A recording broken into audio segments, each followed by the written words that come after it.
The knock on my door came at exactly 7:30 in the morning, sharp and authoritative. I shuffled to the front window in my pajamas, coffee mug in hand, expecting maybe a delivery or a neighbor needing help. Instead, I found a sheriff's deputy standing on my porch, holding an official-looking envelope. My stomach dropped as I opened the door and accepted the papers with trembling hands. "Court summons," the deputy said matter-of-factly.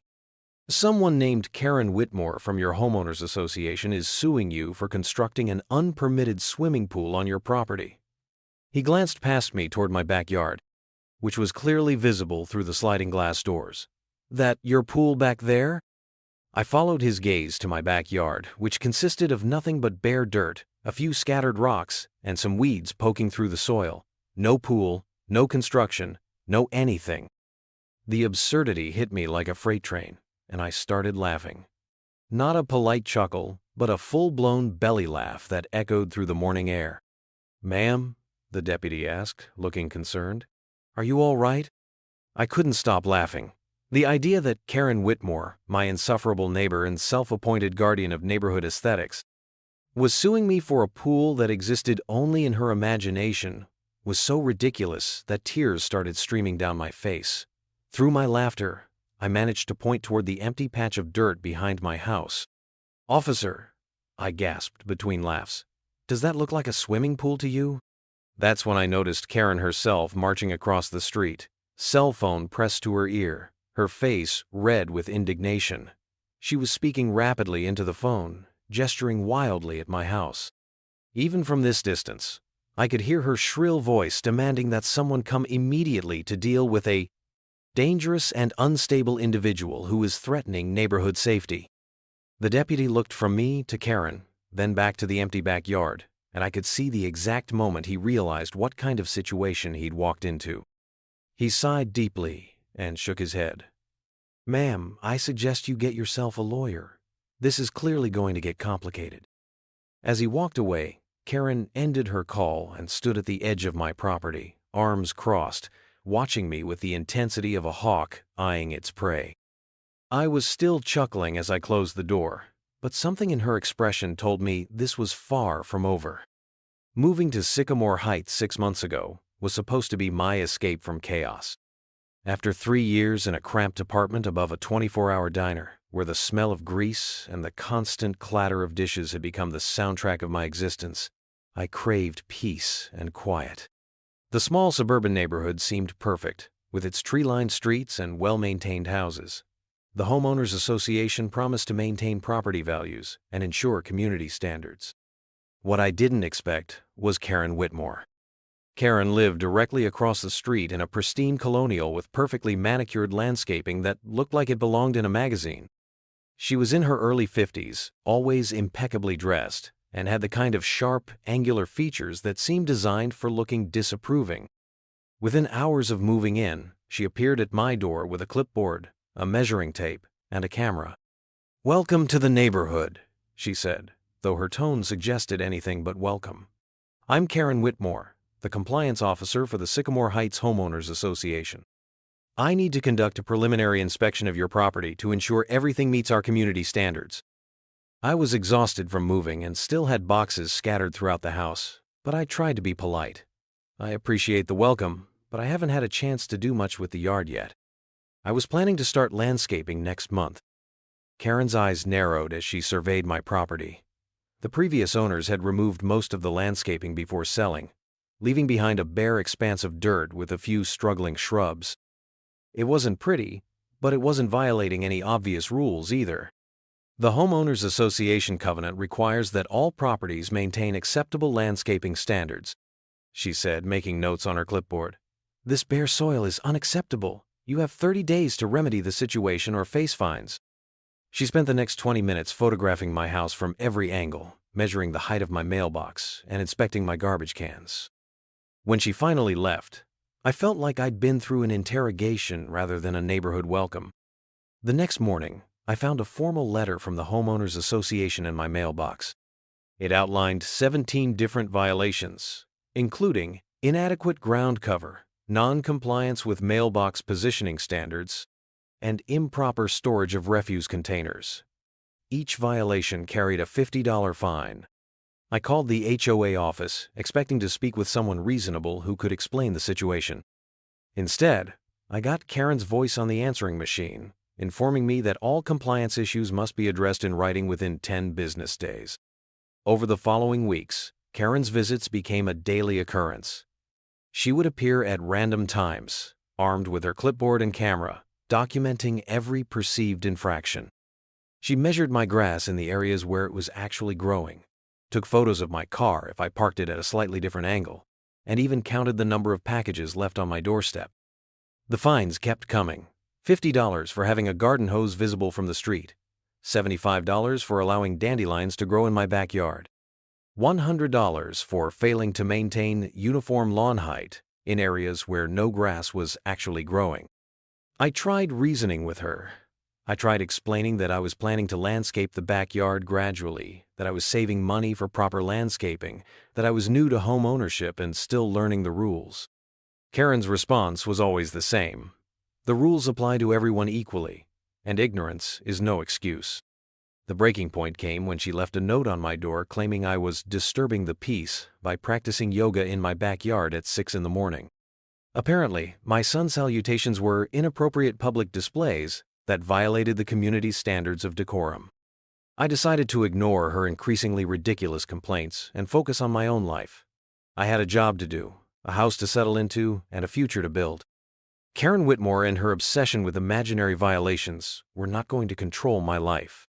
But Karen had other plans. The rumors started subtly.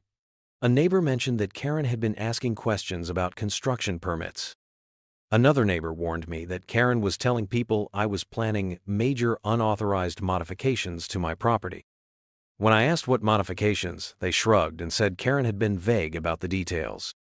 Then the HOA fines took a dramatic turn. Instead of $50 penalties for minor infractions, I started receiving $100 fines for unpermitted construction activities. The violation notices claimed I was installing recreational facilities without proper approval and environmental impact studies. I called the HOA office again, and this time Karen actually answered. Her voice was sickeningly sweet as she explained that multiple neighbors had reported suspicious construction activity on my property. She claimed there was evidence of excavation, equipment delivery, and material storage. I have no idea what you're talking about, I said, staring out my window at the unchanged patch of dirt in my backyard. I haven't done any construction of any kind. The evidence suggests otherwise, Karen replied. I have photographic documentation of the violation. Unless you can provide proper permits and environmental clearances, the fines will continue to accumulate. She hung up before I could respond. I stood in my kitchen, holding the phone and trying to process what had just happened. Karen was accusing me of construction I hadn't done, claiming evidence that didn't exist, and imposing fines for violations that were completely fabricated. The next week brought a new level of absurdity. The violation notice claimed I was installing an unauthorized swimming pool without proper permits, inspections, or compliance with safety regulations. The fine was $500, and it came with a warning that failure to comply would result in legal action. I took photos of my backyard from every angle, documenting the complete absence of any construction, any equipment, any materials, or any signs of excavation. The ground was exactly as it had been since I moved in, bare dirt with a few weeds and rocks. Neighbors started treating me differently. Some avoided eye contact when I walked by. Others whispered among themselves and pointed toward my house. Mrs. Patterson from next door asked if I was planning to have pool parties and whether the noise would affect her sleep. "What pool?" I asked, genuinely confused. "The one you're installing?" she said, as if it were obvious. Karen showed me the pictures. She said you're putting in one of those big in-ground pools without following proper procedures. I invited Mrs. Patterson to look at my backyard. She declined, saying she didn't want to get involved in neighborhood disputes. The whispers and stares continued. People I'd never met seemed to know about my supposed pool construction. Kids rode their bikes past my house and peered through the fence, looking for signs of the mysterious pool. Dog walkers lingered outside my property, craning their necks to get a better view. I started keeping a detailed log of everything happening in my backyard, I took photographs every day, documenting the unchanged state of the property. I researched HOA regulations and discovered that Karen's claims about required permits and environmental studies were largely fabricated. Most importantly, I documented every interaction with Karen, every fine I received, and every rumor I heard about my non-existent pool. The fines kept escalating. $750 for failure to provide construction timeline, $1,000 for environmental non-compliance, $1,200 for failure to submit safety inspection reports. I stopped paying the fines. I had no intention of paying money for violations I hadn't committed, for construction I hadn't done, for a pool that existed only in Karen's imagination. Instead, I continued documenting everything, building a case for what was clearly harassment and abuse of the HOA system. Karen's behavior became increasingly erratic. She started showing up at my house at odd hours, taking photos through my fence, and questioning my visitors about my construction activities. She left notes on my door demanding access to my backyard for compliance inspections. She even contacted my employer, claiming I was violating city ordinances and asking if they were aware of my illegal activities. The situation reached a new level of insanity when Karen started organizing concerned neighbor meetings to discuss the pool situation. She distributed flyers claiming I was endangering property values and community safety with my unpermitted recreational facility. She created a petition demanding immediate action from the HOA board. I attended one of these meetings, hoping to finally address the situation directly. Karen had prepared a presentation complete with photos, charts, and what she claimed was expert testimony about the dangers of unpermitted pool construction. Her evidence consisted of blurry photos of a blue tarp I'd used to cover some garden supplies, shadows that she claimed showed excavation equipment, and pictures of rocks that she insisted were part of a pool foundation.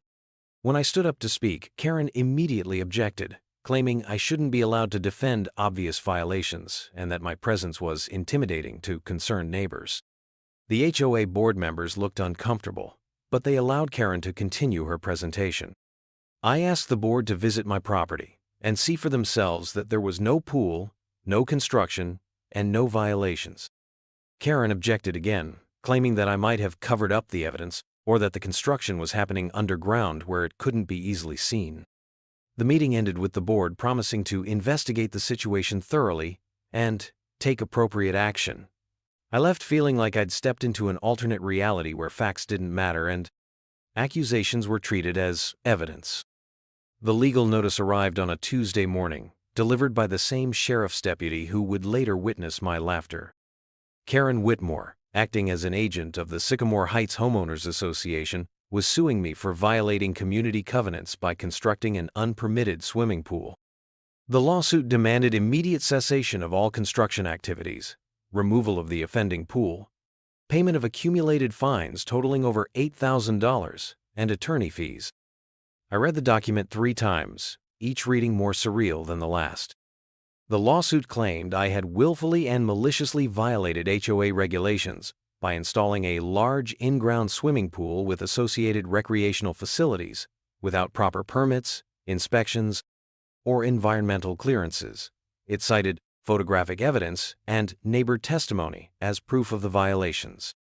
The most absurd part was the demand for immediate demolition of the pool and restoration of the property to its original state. How do you demolish something that doesn't exist? How do you restore property to a state it never left?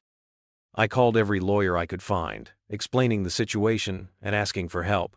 Most thought I was joking. One lawyer actually hung up on me, apparently convinced I was prank calling. Finally, I found an attorney who specialized in HOA disputes and was willing to take the case. "This is definitely harassment," she said after reviewing the documents. "But we need to be prepared for the possibility that the court will want to see your property before making any decisions." Sometimes judges feel obligated to take citizen complaints seriously, even when they're obviously frivolous. Court day arrived on a Thursday morning in late September. I wore my best suit and carried a folder full of photographs, documentation, and evidence proving that my backyard contained no pool, no construction, and no violations of any kind. Karen arrived with her own lawyer, a stack of papers, and a smug expression that suggested she was confident of victory. The judge, a tired-looking man in his 60s, called our case and asked Karen's lawyer to present their evidence. What followed was the most surreal hour of my life. Karen's lawyer presented a series of blurry photographs that supposedly showed evidence of pool construction. The first photo showed a blue tarp, which Karen claimed was covering pool equipment. The second showed a pile of rocks, which she insisted were materials for pool construction. The third showed shadows in my backyard, which she claimed were evidence of excavation. The judge studied the photos with a puzzled expression. "Counselor, I'm looking at these images and I'm having trouble seeing evidence of a swimming pool. Can you point out where the pool is located?" Karen's lawyer shuffled through his papers and pointed to a photo of my empty backyard. "Your Honor, according to my client's expert analysis, the pool is located in this area, approximately 20 feet from the house. The construction has been concealed using sophisticated camouflage techniques." The judge looked at the photo, then looked at Karen's lawyer, then looked at the photo again. "Counselor, this appears to be a picture of bare ground. Are you suggesting the defendant has installed an invisible pool?" Karen herself stood up, her face flushed with indignation. "Your Honor, I've been monitoring this property for months. I've documented extensive construction activity, delivery of materials, and operation of heavy machinery. The defendant has been deliberately concealing the pool to avoid compliance with HOA regulations." The judge asked to see more evidence. Karen produced more blurry photos, a petition signed by neighbors who had never actually seen my backyard, and a series of violation notices that escalated from minor infractions to major construction violations. My lawyer stood up and requested permission to present our evidence. She showed the judge clear, high-resolution photos of my backyard taken from multiple angles over several months. Every photo showed the same thing: bare dirt, a few weeds, and absolutely no sign of construction or pool installation. "Your Honor," my lawyer said, "my client has been the victim of a sustained harassment campaign. The plaintiff has manufactured evidence, filed false complaints, and abused the HOA system to target my client for reasons that appear to be entirely personal." The judge studied our photos carefully, comparing them to Karen's blurry images. The contrast was stark. Our photos showed a backyard that was boring but completely innocent. Karen's photos showed the same backyard, but from angles and with lighting that created shadows and ambiguity. "I'm going to postpone this hearing," the judge said finally. "I want to schedule a site visit to examine the property in question. If there's really a pool on this property, we should be able to see it clearly." Karen's expression shifted from smug confidence to barely controlled panic. She whispered frantically to her lawyer, who requested a brief recess. During the break, I could hear Karen arguing with her lawyer in the hallway, her voice rising to a shrill pitch as she insisted that the pool was definitely there and that I must have hidden it somehow. When we returned, Karen's lawyer requested another postponement, claiming they needed time to gather additional evidence. The judge agreed, scheduling a follow-up hearing for the following month.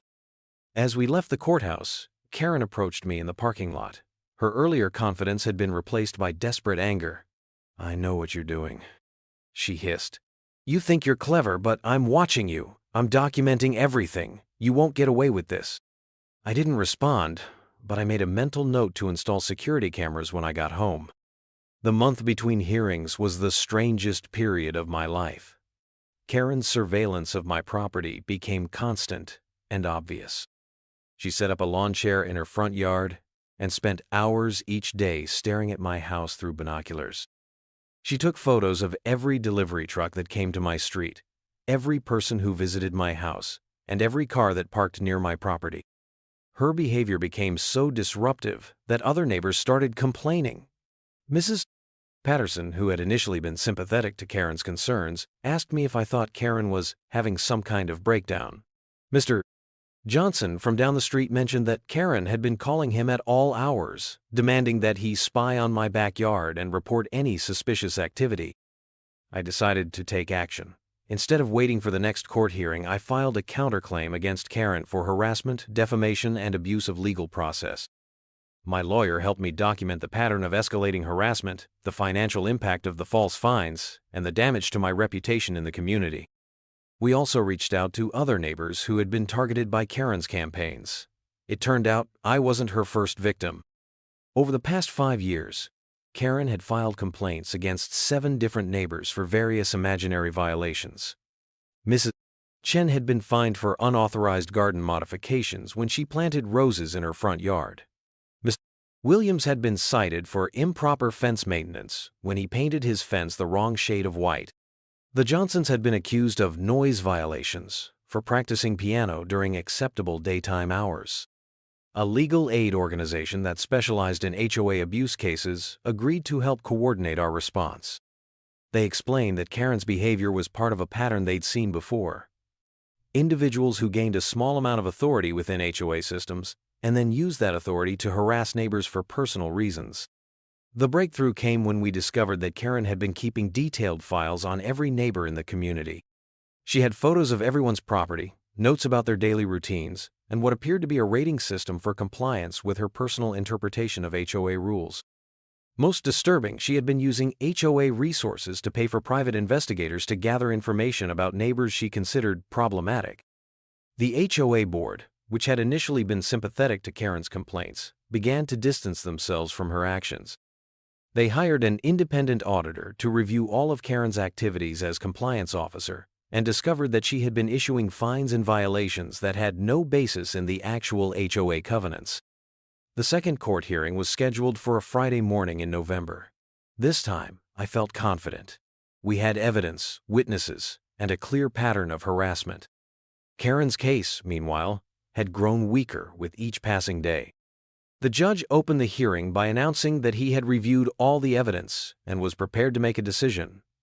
Karen's lawyer made one final attempt to present his case, but the judge cut him off. "Counselor, I've looked at the photographs. I've reviewed the documentation. I've had my staff drive by the property in question. There is no swimming pool on the defendant's property.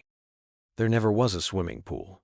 There is no evidence of any construction, any excavation, or any violation of any kind."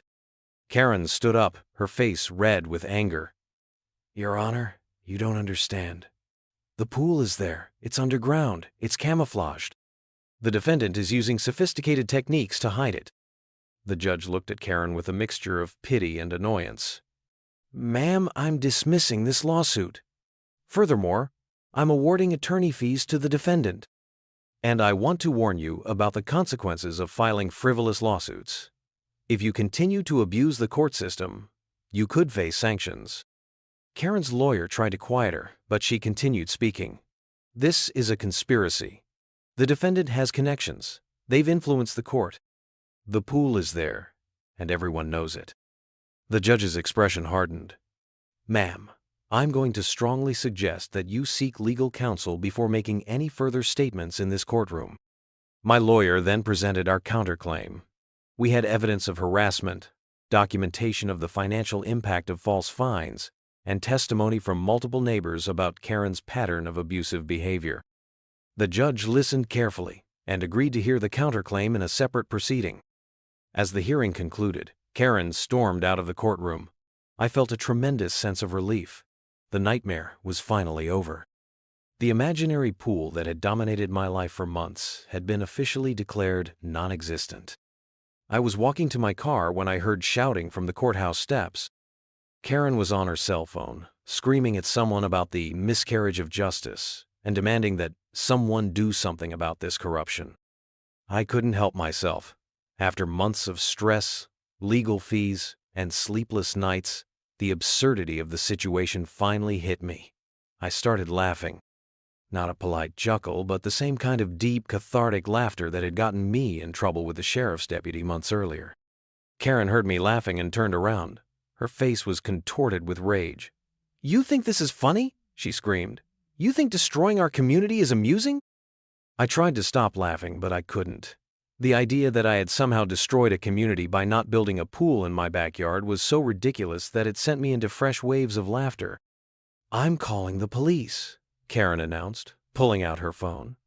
"You're threatening me. You're harassing me. You're creating a public disturbance." I walked to my car, still chuckling, and drove home. I figured Karen was just venting her frustration and that nothing would come of her threats. I was wrong. The police arrived at my house 20 minutes later. Two officers stood on my porch, looking apologetic and slightly confused. "Ma'am, we received a complaint about threatening behavior and harassment. Someone claims you threatened them outside the courthouse." I explained what had happened, how I had laughed at the absurdity of being sued for a non-existent pool, and how Karen had apparently interpreted my laughter as a threat. The officers listened patiently, occasionally exchanging glances that suggested they were familiar with similar situations. "Ma'am, can you show us this backyard where the pool supposedly is?" one officer asked.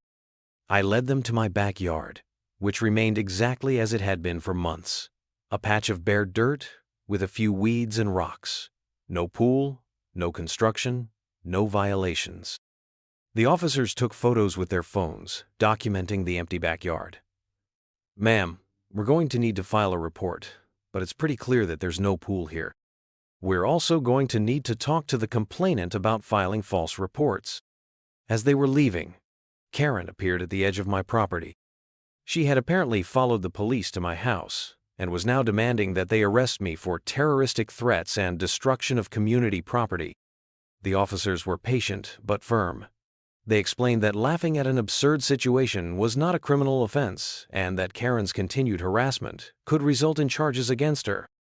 They recommended that she seek legal counsel and avoid any further contact with me. Karen left, but not before shouting that she would take this to the highest authorities and that justice would be served. The next week, I received a letter from the HOA board. Karen had been removed from her position as compliance officer and was no longer authorized to issue violations or fines. The board had reviewed all of her actions over the past year and had determined that she had abused her authority and harassed multiple residents.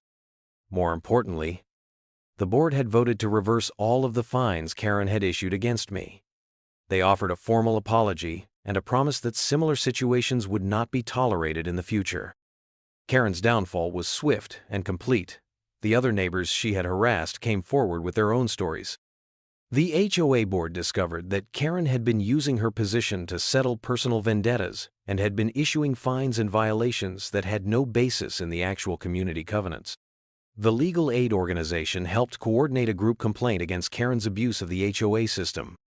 The State Attorney General's office launched an investigation into HOA abuse practices, using Karen's actions as a case study. Most satisfying of all, the police report about Karen's false complaint became public record. Word spread through the neighborhood about the woman who had called the police because someone laughed at her imaginary pool lawsuit.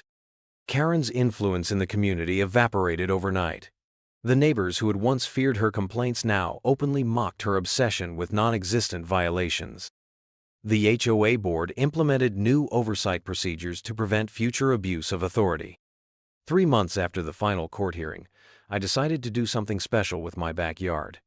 I hired a landscaping company to install a beautiful garden with native plants, walking paths, and a small fountain. Right in the center, where Karen's imaginary pool had supposedly been located, I planted a circle of flowers around a small sign that read, "No diving." The sign became a neighborhood joke. People would walk by and chuckle at the reference to the infamous pool that never existed. Even the mail carrier started commenting on it, saying it was the funniest thing he'd seen in 20 years of delivering mail. Karen moved out of the neighborhood 2 months later, selling her house quietly and disappearing without fanfare. I heard through the neighborhood grapevine that she had started fresh in a new community. But I also heard that her new neighbors had been warned about her history of harassment and frivolous complaints. The HOA board asked me to serve as the new compliance officer, but I declined.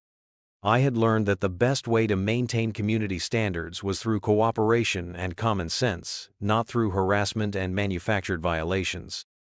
My backyard garden became a gathering place for neighbors. People would stop by to admire the flowers and joke about the famous non-existent pool. Children would point to the no diving sign and ask their parents to explain the story. The garden became a symbol of how absurd situations could be transformed into something beautiful and meaningful. The counterclaim against Karen was settled out of court. She agreed to pay my legal fees and to stay away from my property permanently. The settlement also included a formal apology and an agreement that she would not discuss the case publicly or attempt to contact me in any way. I kept all the documentation from Karen's harassment campaign as a reminder of how quickly situations can escalate when reasonable people fail to stand up to bullying and abuse. The photos, the violation notices, the court documents, and the police reports served as evidence that even the most absurd accusations can have serious consequences if left unchallenged. The neighborhood returned to the peaceful, quiet community I had hoped for when I first moved to Sycamore Heights.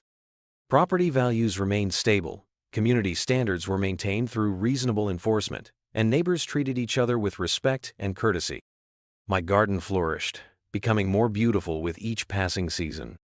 The no diving sign weathered and faded, but it remained a beloved landmark that reminded everyone of the importance of standing up to harassment and refusing to be intimidated by false accusations. I never did build a pool in my backyard. The garden was far more beautiful and meaningful than any pool could have been. It represented victory over harassment, triumph over absurdity, and the power of truth to overcome even the most persistent lies.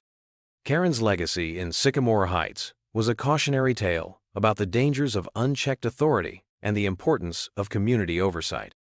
The HOA implemented new policies requiring multiple board members to approve any fines or violations, and residents were encouraged to report any suspicious compliance activities. Most importantly, I learned that laughter really can be the best medicine, even when it results in police visits and legal threats. Sometimes the most appropriate response to absurdity is simply to laugh at it, no matter what the consequences might be. The imaginary pool that never existed had taught me more about standing up for myself than any real pool ever could have. It had shown me the importance of documentation, the value of legal representation, and the power of community support in fighting harassment and abuse. 6 months after Karen's departure, I received an unexpected visitor. A young woman named Sarah knocked on my door, introducing herself as a journalist writing an article about homeowners association abuse. She had heard about Karen's imaginary pool case through the legal aid organization and wanted to interview me for a piece about HOA reform. "Your case has become something of a legend in legal circles," Sarah explained as we sat in my kitchen, overlooking the garden where the famous non-existent pool had supposedly been located. Law schools are actually using it as an example of how HOA disputes can spiral out of control when there's no proper oversight. I told Sarah the entire story, from Karen's first visit with her clipboard and measuring tape to the final police visit when she called the authorities for the crime of laughing at an absurd situation.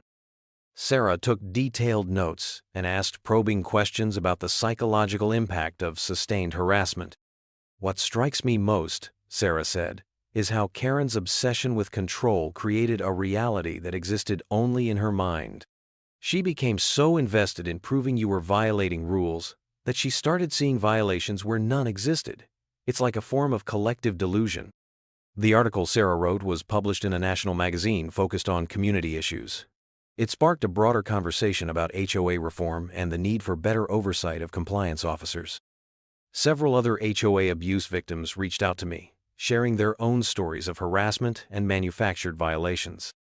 One particularly memorable contact came from a man in Arizona whose HOA compliance officer had accused him of operating an illegal business because he received too many delivery packages. Another came from a woman in Florida whose HOA had fined her for unauthorized pet ownership because she had been feeding stray cats in her backyard. The pattern was always the same: individuals with small amounts of authority who used that power to harass neighbors for personal reasons, creating elaborate justifications for their behavior and refusing to acknowledge contradictory evidence. My case became a catalyst for legislative reform in our state. A new law was passed requiring HOA boards to undergo training before being authorized to issue fines or violations. The law also established an appeals process for disputed violations and created penalties for abuse of authority. The most satisfying development came when I learned that Karen had attempted to recreate her behavior in her new neighborhood. However, her new neighbors had been warned about her history, and the HOA board in her new community had implemented strict oversight procedures. When Karen tried to issue her first manufactured violation, she was immediately removed from any position of authority and warned about potential legal consequences. The legal aid organization that had helped coordinate my case asked me to speak at a conference about HOA reform. Standing before an audience of lawyers, community activists, and HOA abuse victims, I found myself once again telling the story of Karen's imaginary pool. The most important lesson I learned, I told the audience, is that sometimes the most appropriate response to absurdity is simply to laugh at it. Karen's power came from my fear of her authority. The moment I started laughing at her ridiculous accusations, her power began to crumble. The audience responded with applause and laughter of their own. After my presentation, dozens of people approached me with their own stories of HOA, harassment, and abuse. Many said that hearing my story had given them the courage to fight back against similar situations in their own communities. And every time I looked at my beautiful garden with its no diving sign, I remembered that sometimes the most ridiculous situations can lead to the most satisfying victories. Karen's imaginary pool had become my very real garden, and justice had been served with a side of humor that would last for years to come.